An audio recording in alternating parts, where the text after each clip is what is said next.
what is the significance of a woman that's not pure to be with her husband? When they say, listen, Taharat Mishpacha, that's for Hasid. That's for the ultra-religious. We're chofshi, we're, once in a while. We go to the mikveh, once in a while we don't go to the mikveh. And she's too shy to ask the rabbi, when am I supposed to actually go to the mikveh? Is it after a few days? Is it after a week? Is it after this? Is it after that? Or even worse, a woman is supposed to do bdika. She has to check herself when she's clean.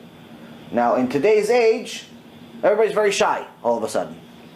Everyone's very shy. We walk around half naked in the street, but to the rabbi we're shy.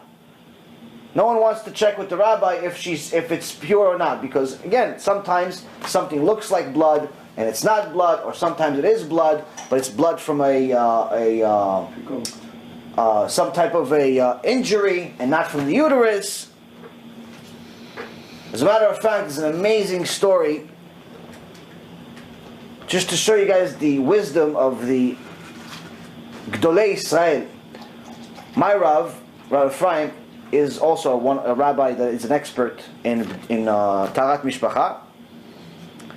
But his rabbi, Rav Gidon ben Moshe, is known as like a world expert.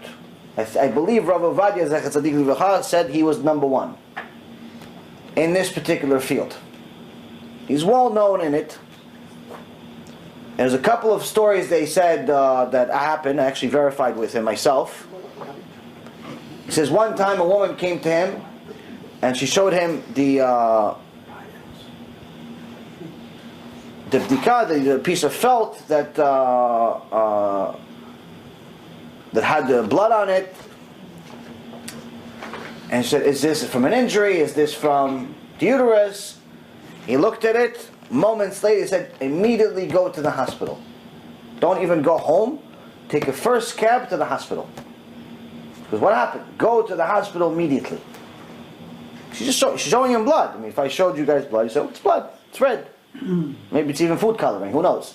He looks at blood. He says, immediately go to the hospital. She goes to the hospital to find out she has cancer. Wow. And they found it right there and then. They healed her. Baruch Hashem. They said if you waited a little bit more, you wouldn't have found it. It was one of those cancers that you could. We don't even know how you know you have it. This is the level of expertise that Gadolei Yisrael have. This is all you can get from Torah. Another one, some fool, some bull, tried to fool him because he's a very, very, very well-known rabbi. And he brings the bdika to Rav Gidon. He says, is my wife pure or not pure? What do you think? He looks at it, he goes, I don't know if your wife is pure or not pure. He goes, see, you're not that much of an expert. He goes, no, it's not because I'm not an expert, it's because the blood that's on this is from your teeth. It's not from that section of the body. It's from a tooth. The guy's face became white. So how do you know? Now if I showed you blood from my finger or from this one or from that one, you're going to know where it came from. Rav Gidon ben Moshe knows. Who also was an expert? Who in history knew? Famous person. All of you have heard his name before. He's in the Torah.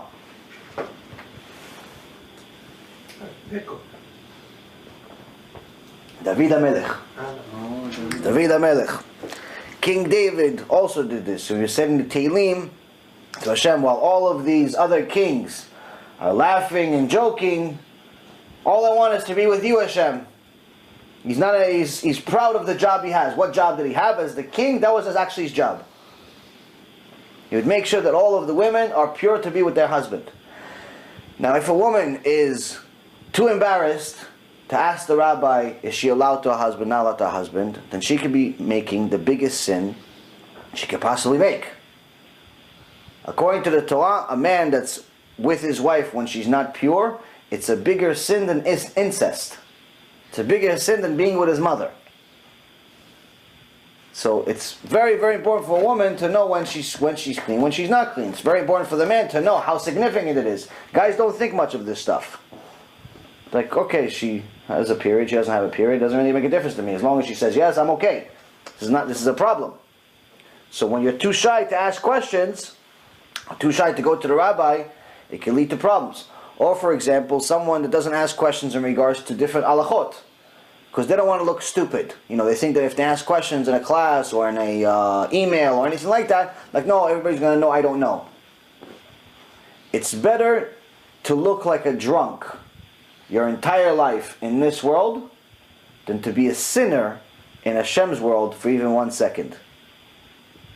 So, the person that's too shy to ask questions, it's not showing that he's wise. It's the opposite. It's ignorant.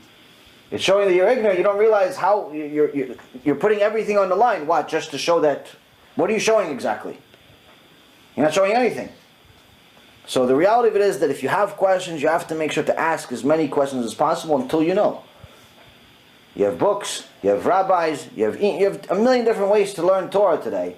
So there's never a reason to ever be too shy and thinking, no, it's not right. I even have people, I had one woman that will even ask me certain things about intimacy.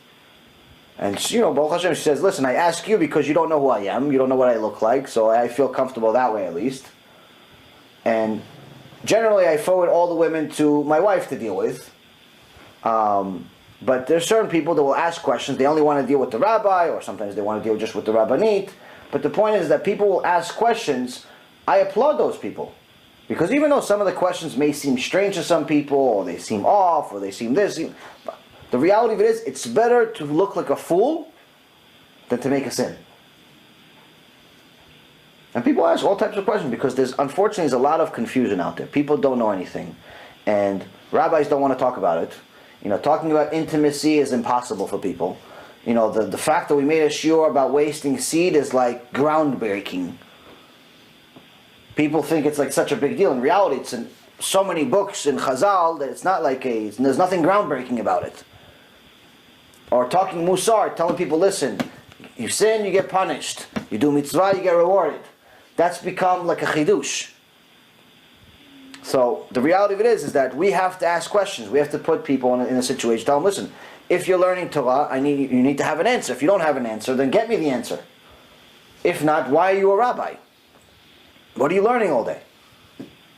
To learn about the next world is not going to help you.